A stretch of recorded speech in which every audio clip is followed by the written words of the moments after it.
have to, I think, consider the impacts on Israel. I mean, it's hard to know exactly how much damage Israel is taking right now. There's a social media blackout. But what you're starting to hear trickle out is that Israel is getting hit harder than they've ever been hit before in their history. And we're only 2 weeks into this.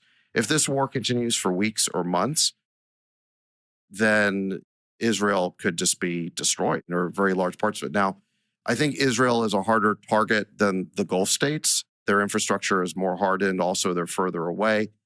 The Gulf states are vulnerable to drones and short-range missiles, whereas Israel is mainly vulnerable to long-range missiles.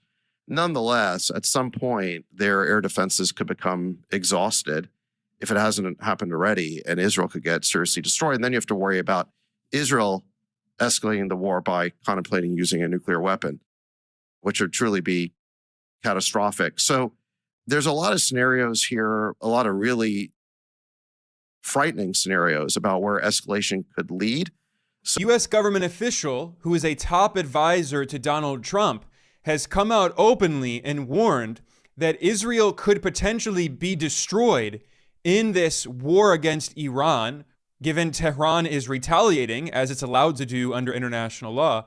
And this U.S. government official warned that Israel could become so desperate that it uses its nuclear weapons against Iran. This was said by David Sacks, who is officially the White House AI and crypto czar.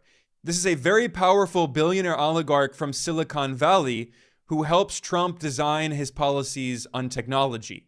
And in addition to being a Trump advisor, David Sacks is also a co-host of the popular All In podcast.